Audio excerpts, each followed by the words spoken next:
Well, hey, everybody. Happy Thursday afternoon or pre-Friday. Hope you're doing well. Hope you're staying warm. Getting ready for the big storm up in the Northeast. I see you guys are getting another big one. Jealous. We're just getting cold weather. In Florida, we're praying for you. I know it's going to get into the 30s this weekend. Yeah, it's been the single digits here all week. So you'll make it. But man, I know that's cold for you guys. So hang in there. All right. How about Mike in the Midwest, episode 83 Things to Make Your Life Easier? And we could all use easy. We need an easy button, right? Like Staples. Let's do it.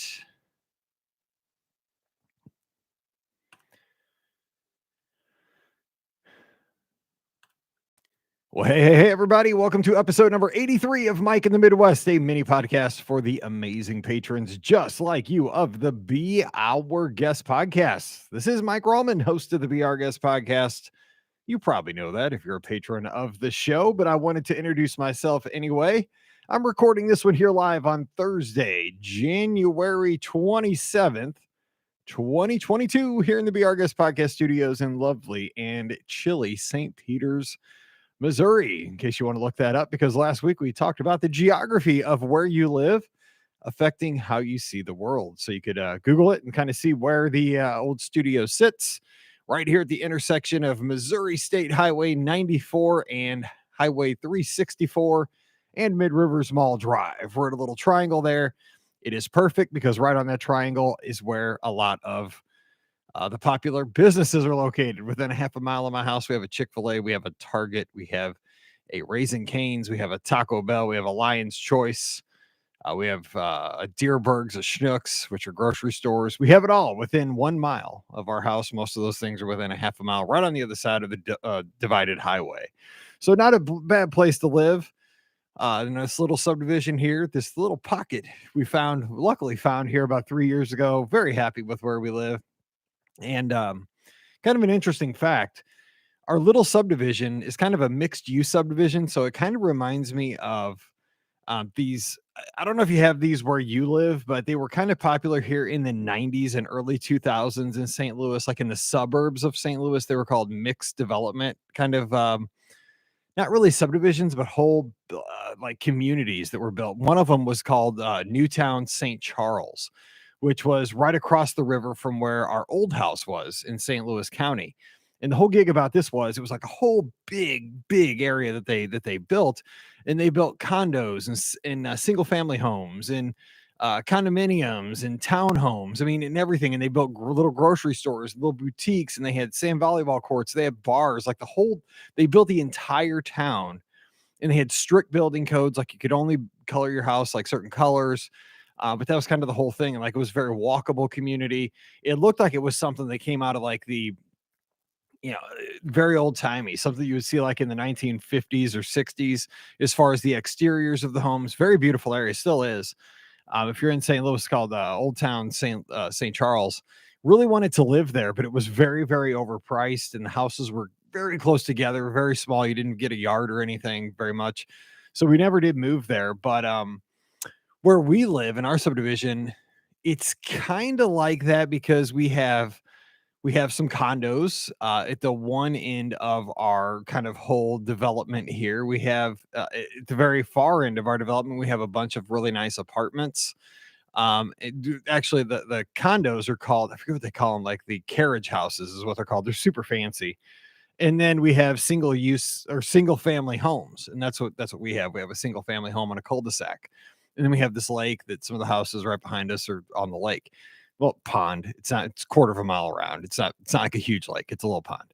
But anyway, and it's frozen over right now. It's just kind of cool. Some of the kids are skating on it.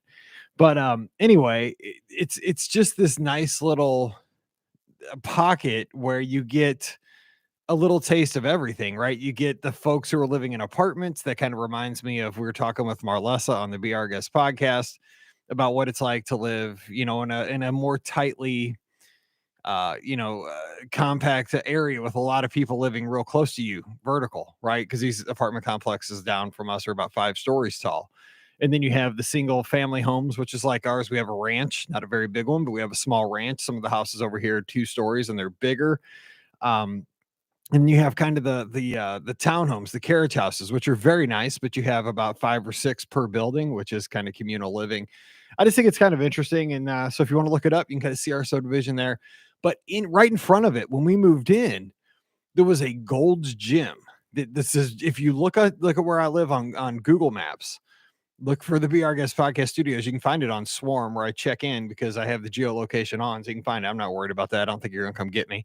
But there was this huge building and it was a Gold's Gym, and I was super excited because in case my treadmill didn't work back 3 years ago.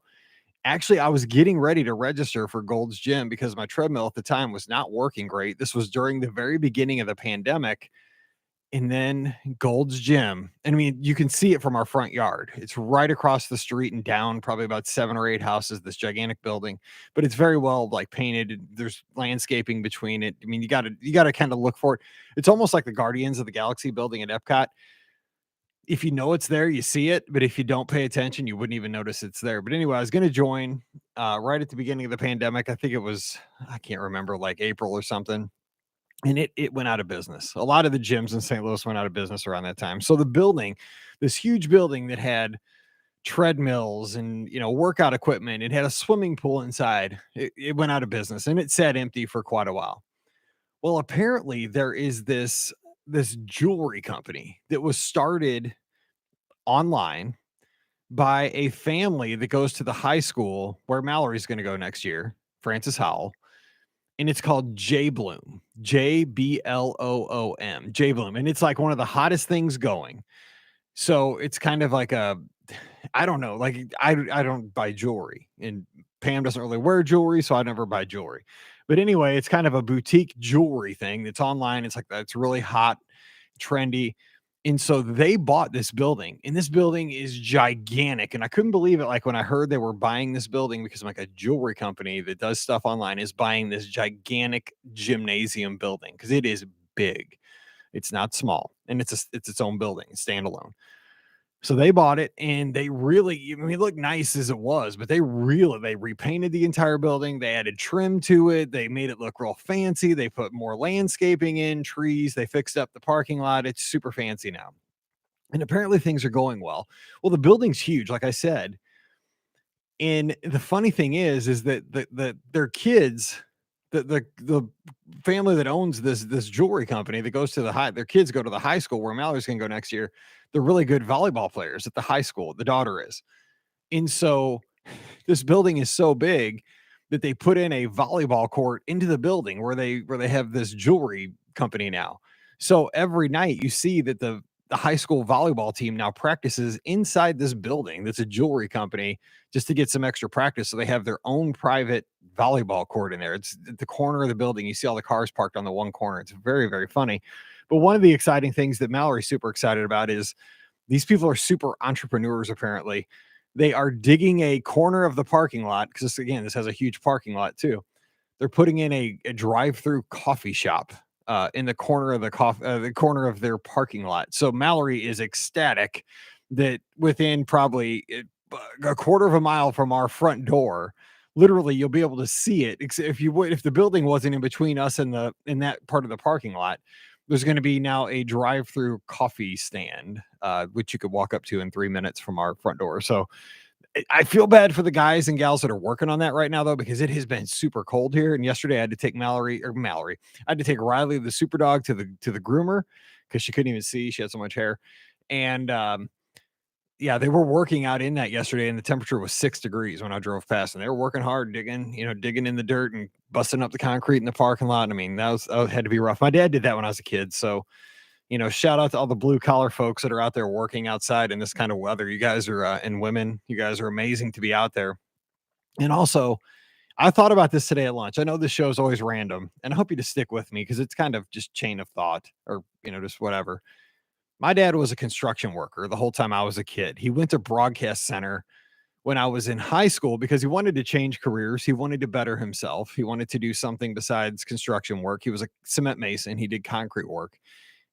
Just like his dad and my grandpa before him, they worked together, but it was killing his body. Like he was always having back problems. He always had a hard time walking. He couldn't really take it anymore. So he went to the trade school in St. Louis called Broadcast Center to teach you how to become a radio DJ, how to do radio production. So he did all that. And he worked his way up in radio in St. Louis. But I was thinking about this the other day, and I mean, not many people get to say this. And I do like to brag on my dad. I'm 48, my dad's 68.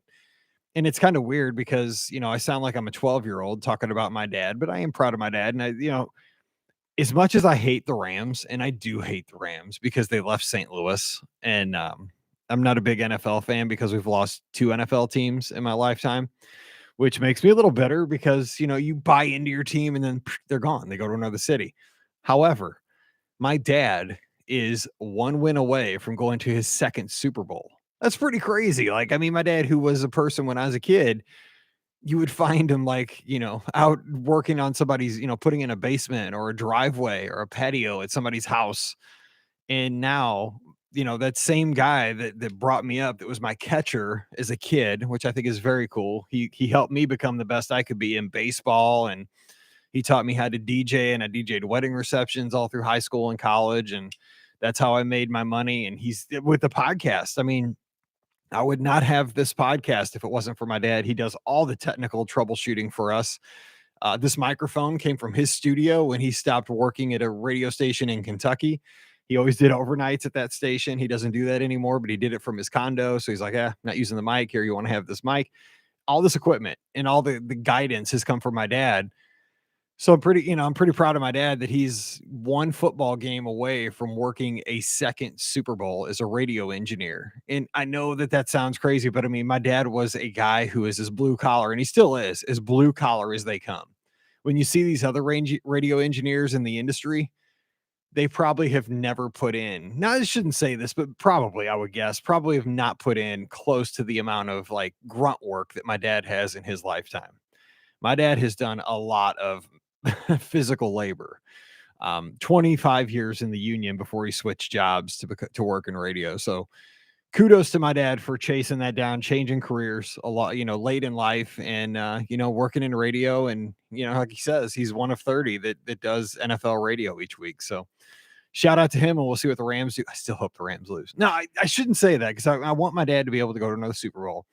But God, I hate to see it because the Rams would get a home football game in LA, blah, blah, blah. I can't even talk about it anymore. So there you go. If you're a Rams fan, good for you.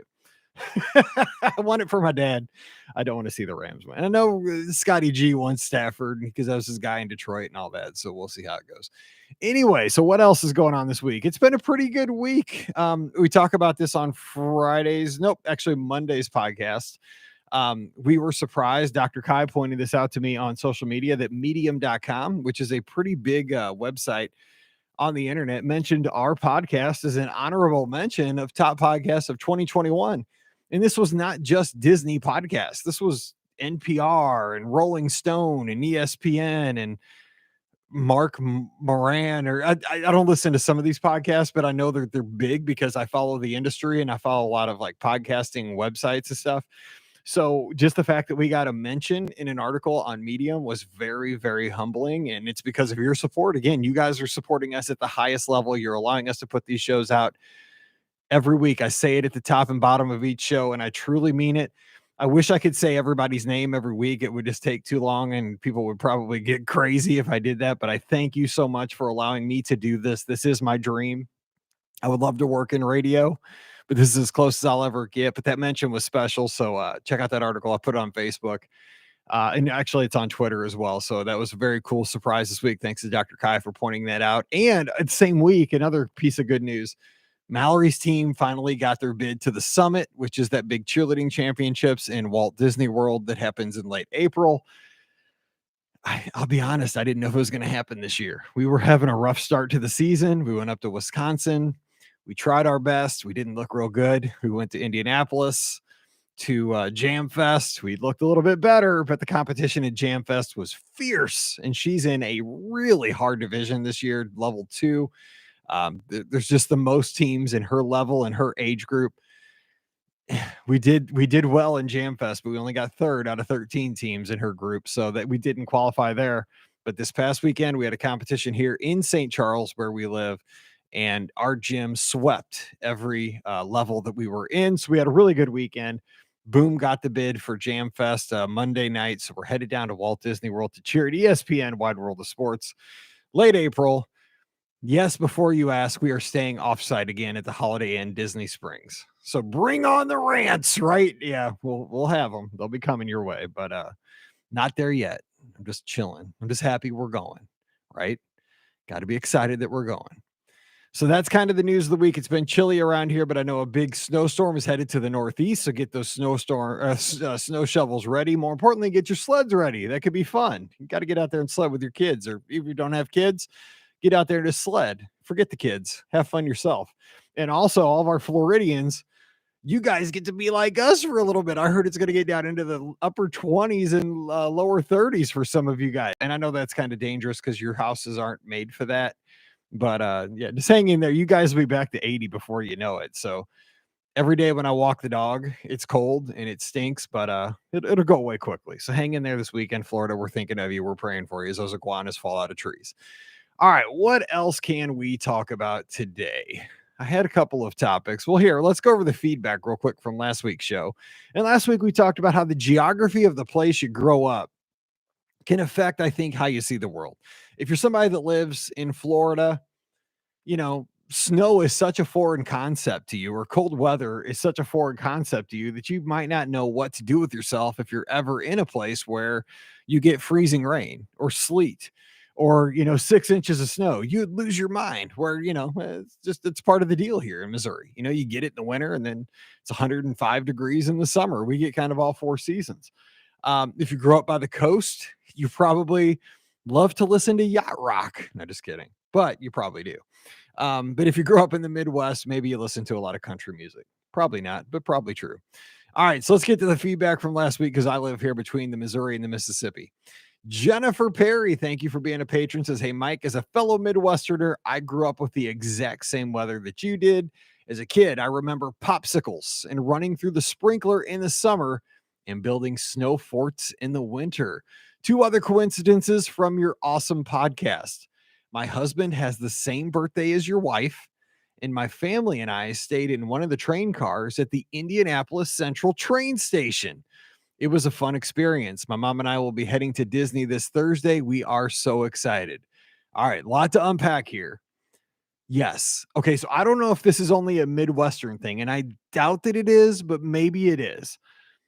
So we didn't have a lot of swimming pools. Maybe it was because we didn't have a lot of money as a kid, but we didn't have in my neighborhood growing up. Now, other neighborhoods, maybe we had a lot of pools. Where I grew up in Florissant, when I was a kid in my heart of my childhood, there was a lot of exactly the two things Jennifer said.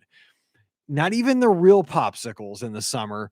We had what were called flavor ice because you could buy these things. I think they came in a gross. I think you got 144 of these at a time. You got a dozen. They came, as I recall, in a red kind of netting, or they came in a cardboard box. And you would put them in the freezer, and they really weren't even popsicles. They were just kind of like liquid that was different flavors: red, orange, purple, blue. Some of them were white. I don't even know what flavor that was, but they were just in a little plastic tube. And so you would take the tube, you'd nick off the top with some scissors, and you would just chew on it. Basically, it was just a chunk of ice that was flavored. Now, see, that's different than Jennifer's popsicle, probably, but these things were just dirt cheap. I mean, dirt cheap, because you got 144 at a time. But the problem was, when we were kids, there might be 10 kids at your house in the summer. Everybody would run in and grab one. There's 10 of them, and it would happen probably 3 times a day. There's 30 of them right there in a day. So they would go quickly. So I see why my parents bought these instead of real nice popsicles. Sprinklers. We did this all the time. So so in the Midwest, we had all kinds of sprinklers too. We could talk about this maybe in the summer, as we talk about summer podcasts and summer memories. But some people had those sprinklers that would go, and then we'll get to the end and go, and then it'll go back. No, those weren't the real good ones to run through. We even had some that they looked like little tractors. This was probably in the 90s. They looked like little tractors, and they had little spikes on the back, 2 white wheels. The body of the tractor was yellow, and it had a big swingy thing that would shoot the water out. It almost looked like a propeller on a helicopter, and it would follow your hose. The hose was kind of like the like a train track, and it would follow that and water your lawn. Never had one of those, always wanted one of those. But the sprinkler that we always had that we used to jump over was just one that would shoot the water straight up in kind of like a fan, and it would just go back and forth, and we would jump back and forth through that thing forever. I mean, that was basically like going to the pool for us in Florissant. So Jennifer brought up some great memories of summer here in the coldest part of January. So thank you for that, Jennifer. And I'm jealous you got to stay in one of the train cars. We had a regular hotel room. I wanted to stay in one of the train cars, but we didn't get one of those books. So maybe next time we go to Jam Fest. John Luther, thank you so much for being a patron. He says, "Hey, Mike, representing New England here." So John Luther is going to get some snow. "I love having the seasons here. As much as winter can be frigid, it helps us to appreciate the nicer weather." Good point. "Growing up, I had both mountains and the ocean within a 2-hour drive. We tended to go more towards the ocean and visited both Cape Cod and Maine in the Maine coast regularly. The ocean has never gotten old to me. I just wish I lived even closer to it than we do." That is so awesome. I've seen the Rocky Mountains once when I traveled out after college. We went out to Rocky Mountain National Park, went to Yellowstone. I've been out to Yosemite. We both times we drove, and those are some of the most majestic things I've ever seen in my life. Seeing Yellowstone with all the wild animals and the geothermal features of Old Faithful and just all the other things, hot springs, and just seeing wild bears and moose and bison, and it's amazing. Like, you see that stuff in the movies, but to see it in person is a whole different thing. Yellowstone, to see Half Dome and hike that, and and the ocean, just I'm with John Luther. The ocean, I could look at it forever. It's amazing. You feel about how small you are. Like, you think you're a big person in everyday life until you go see the ocean, and then you realize I'm not that important in this world. The ocean is so huge, and I just love that feeling. Like, I'm just a small part of this big blue marble that we all live on.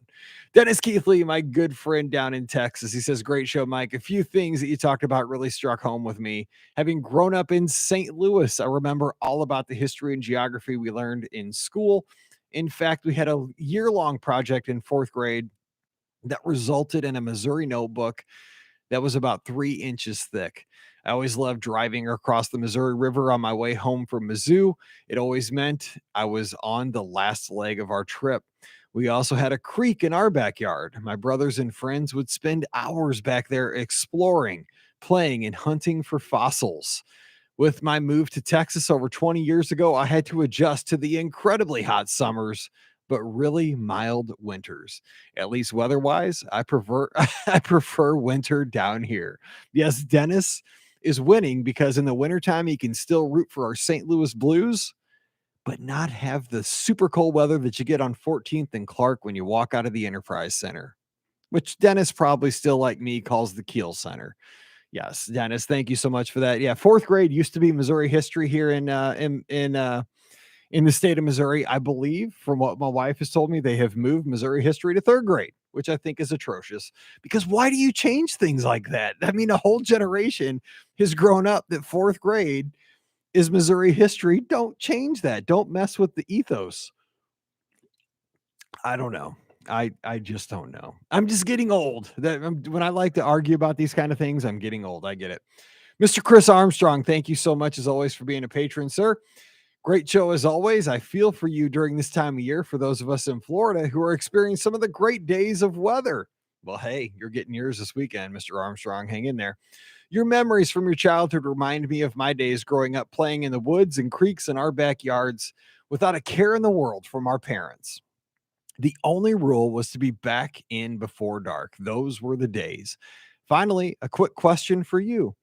You are now episode 18 episodes from episode 100 and 22 episodes from the 2-year anniversary. Are you planning anything special? Maybe making the 100th open to all the BOGP crew to see if you could bring anyone to the dark side of Patreon. Thanks for all the content. Stay warm, Chris.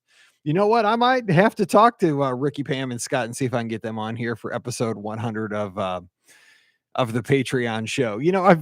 This has always just been kind of an informal thing that if you want to support the Be Our Guest podcast, if you are able to do so, if you've been blessed enough that you can afford to do so, I appreciate it very much. I bring it up on the big show just because I want to keep people aware. More importantly, I want to thank everybody that's over here for your support of the show. I don't want to push it too hard, and I don't want to take anything away from anybody who wants to listen to the show, because here's the thing. The Be Our Guest podcast has always been free. And I never wanted to take anything away from anybody who cannot afford right now to support the Be Our Guest podcast. I never wanted it to be that. So I'm really not trying to dangle that carrot really hard for folks to come over on Patreon. What I want it to be is, if you have been able to get through the pandemic without having any financial hardships, if you can support the show, that's awesome. And I sure appreciate it. And it means a lot. And all the money does stay right here with the show. But a lot of folks have been, struggling through the pandemic, and they've had, job changes, and it's been a little tight. And I just don't want to make anybody that's been with us since 2008 think, well, I'm not really helping with the Be Our Guest podcast, because I don't want it to be about that. But yeah, I want to have fun with episode 100. I haven't really thought about. I can't believe we're already on episode 83. Yeah, but I will have fun with episode 100. I'll try to come up with something fun. So good thoughts, Chris, because I haven't thought that far ahead. So thank you for helping me to think that far ahead. And thank you for supporting the show. All right. So today I thought we'd go just a little bit practical. Just for something here in the new year. It's still January. And just a few things that I have found online that make my life easier every day in my work as a travel agent. And I thought that I might share just a few, like 3 tips that maybe, because I use these things every day. And I thought maybe that if I share these things, you might want to look into these things, and it could make your workflow, if you work on the computer, which I bet a bunch of us do. And even if you don't work on the computer as your primary job, they could still be helpful to just get your life, just to make life a little bit quicker and a little bit simpler. Okay, the first one I want to talk about today is in Gmail. And I bet a lot of us use Gmail for our email programs, right? So I use this thing, and I'm giving away some of my hints for folks that work with me at the Magic for Less, but it is something that I discovered years and years back. In Gmail, if you go to compose a new email and you go down to the lower right-hand corner of a new email, there's a hamburger menu, or it's the 3 dots. It's right next to the trash can, and it says more options. And if you click on these more options, you can go to something called templates. Now, let me tell you about templates. You may have to, I remember years and years ago that I had to enable this, and it was under, trying to remember where that was. So I believe I should have done a little bit of research in this, but I think if you go to the settings, let me do this on the fly here. And if you go to all settings, which is that little gear up in the upper right-hand corner of your Gmail, there's an advanced setting.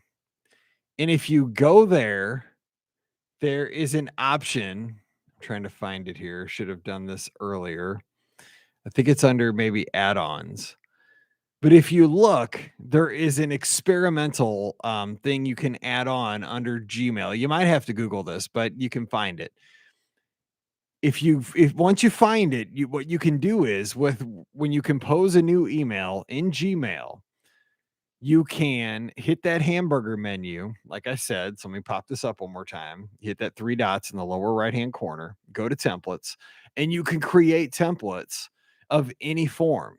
So if somebody makes a deposit for me at the Magic for Less, I can just hit the response for deposits. If somebody, back in the day when they confirmed their flight information for Disney's Magical Express, I can go to the Magical Express response email, and I can pop that in without having to type that out each and every time somebody scheduled Magical Express.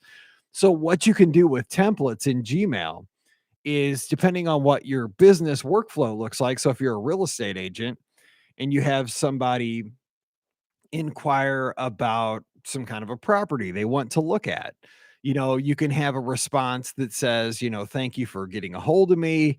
Yes, let's definitely schedule a date and time to look at this property. And the thing is, this is for responses that you're going to use time and time again. So they're called templates in Gmail. And because there were ways, what I used to do before I had this template, and it wasn't as quick and it wasn't as precise, is that I used what I basically did was create a clipboard, or I think it was Google Notes, or no, it wasn't even Google Notes. I think it was Google Sheets. No, it was the one, what's it called? Not Forms. It was just the one that was just a blank piece of paper. Anyway, I just made all these responses and then I just copy and pasted things. Well, that was a way to get this done. But with templates, you can just drop them in, boom, super fast. So just look at Gmail templates, and you have to enable it, I think, the very first time in settings, which is super easy. It's under the experimental tab. But once you do that, I think this is something that can make your workflow go much, much faster at your job.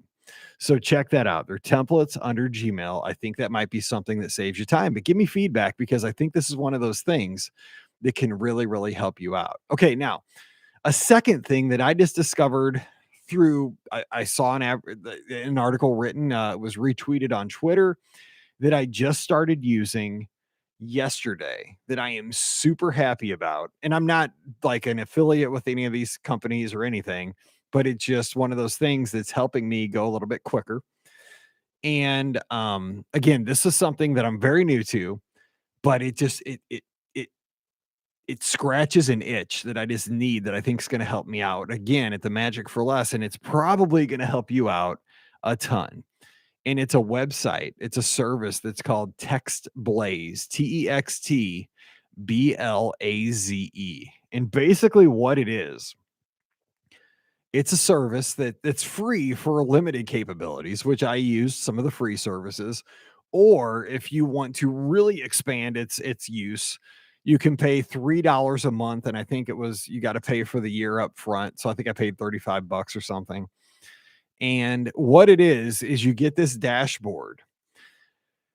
And so you can, it's a lot like what I just told you about with the templates on Gmail, but it's a little bit more advanced. So basically what I can do, I've set up all of these, they're called snippets, but they're almost like macros. So for example, in my line of work, so in a quote form, when somebody wants to quote, say, Disney's Port Orleans Riverside Resort.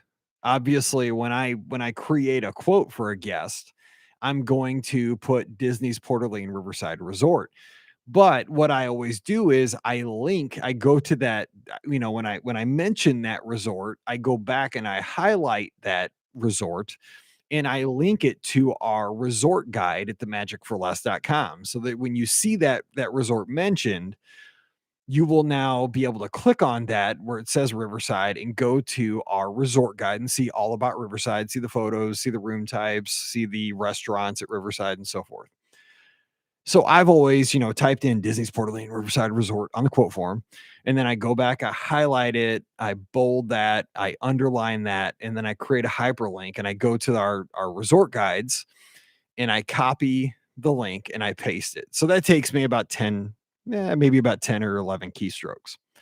What this website does, this service at TextBlaze, lets me create this database. What I did last night, I spent a lot of time, but what I did was I went in, and what you can do is create these little quick shortcuts. So now what I have is slash, anytime in Gmail, or anytime that I'm in Google Chrome, anytime I type this shortcut /POR for Port Orleans Riverside. So you got to be careful. One hint is you got to make sure that it's something you're not going to type very often. So I type /POR, and anytime I do that, it's an immediate text replacement. It'll pop up Disney's Port Orleans Riverside Resort. It'll automatically be the hyperlink, and actually even have standard view right in there because that's the most requested room type. So when I'm doing a quote, now I have text replacement for Disney's Port Orleans Riverside Resort. Now, what I've done is I spent a lot of time last night is I've gone through and done this for every Walt Disney World resort. So for Pop, it's /POP, and it'll pop up the Disney's Pop Century Resort, um, resort guide. So anytime that I mention the word, I need to talk about Pop Century with a guest, instead of typing out Pop Century, I'll now just type slash POP. And instead of it just mentioning the word Pop Century, it'll say Disney's Pop Century Resort, and it'll be a hyperlink. So this guest can now get a little bit more information. They can quickly check it out. So, and what you can do is you can also, with this service, it has dynamic dates and times. So one other thing that I've discovered, and I'm really going to dive into this, but when a guest requests a quote, what we can do is, one of the most important things that we do for guests is, if you're looking to book a certain hotel or a package, is that one of the things we do is we hold the package or the room for 3 days. And as long as we have the names of the guests, we can do this with no obligation. You don't have to put down any money. So we get to hold that resort, that reservation for 3 days. And what that does, it does two things. One, it holds that price. But more importantly, especially these days, is that it guarantees that availability for 3 days. Like, so if we hold that, you're guaranteed you get 72 hours that you do have that. It's just like booking it, but you don't have to put the money down. So what I've done is, with this text blaze thing, it's really cool, is that when I send the response and I say, "Okay, I've held this room or this package for you," but what I am able to do in here is I've added this little piece where I can respond, and what it does, it knows plus 3 days, and it says, "Okay, so I've held this room for you, but your deposit is due on, in this case, Sunday, January 30th, 2022." And it knows 3 days from today, and it automatically inserts that date, which is a pretty cool thing. So I don't have to go in and change the date every time to 3 days. It automatically knows. So that's something that might work out for you in your line of work. So, I'm not getting any kickback from that, but I think this is something that's going to save me a lot of time. So just look at things you type all the time in your job.